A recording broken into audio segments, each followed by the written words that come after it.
प्यारो प्यारे बच्चों, सुप्रभात। आज हम पढ़ेंगे संधि। संधि शब्द का अर्थ क्या होता है? जोड़ या मेल।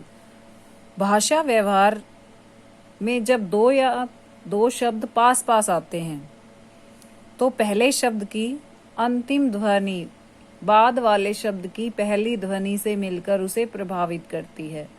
अतः ध्वनि परिवर्तन की इस प्रक्रिया का नाम ही क्या है? संधि। जैसे मुख्य स्वर ए, आ, अध्यापक। अध्यापक में क्या है? ए स्वर है। सूर्य, सूर्य में भी क्या है? ए स्वर है। उदय, उदय में क्या है? ऊ स्वर है। तो दो ध्वनियों के पास पास आ जाने से उनके मिलने पर जो परिवर्तन होता है, जो विकार होता है, उसे हम क्या कहते हैं? संधि। इस प्रक्रिया में परिवर्तन कभी पहली ध्वनि में होता है तो कभी दूसरी ध्वनि में, और कभी कभी क्या होता है? दोनों में ही होता है। वर्णों में संधि कभी स्वरों के बीच में होती है तो कभी व्यंजन और कभी स्वर के बीच में। अब है संधि विच्छेद। संधि युक्त जो शब्द होते हैं उनको अलग अलग खंडों में दिखाना या टुकड़ों में बांटना संधि विच्छेद कहलाता है। जैसे विद्यालय, ये संधि युक्त शब्द है, और विद्या प्लस आलय, ये क्या हो गया? संधि विच्छेद।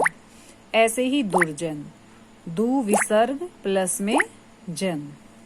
अब है संधि के प्रकार। विकार परिवर्तन के आधार पर संधि निम्नलिखित 3 प्रकार की होती है। सबसे पहले स्वर संधि, व्यंजन संधि और विसर्ग संधि।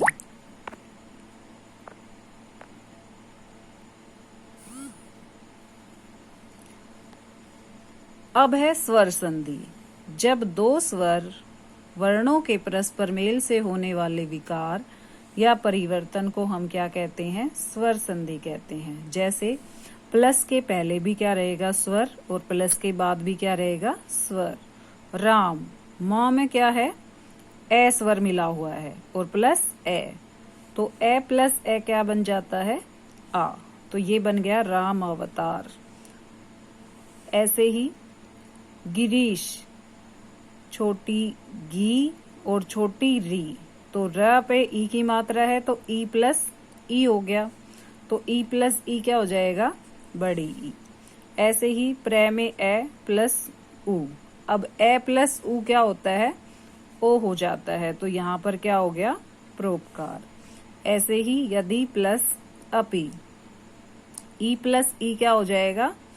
ई प्लस ए हो जाएगा ये, तो ये बन जाएगा यद्यपि। स्वर संधि के प्रमुख 5 भेद होते हैं: दीर्घ संधि, गुण संधि, वृद्धि संधि, यण संधि और अयाबी संधि।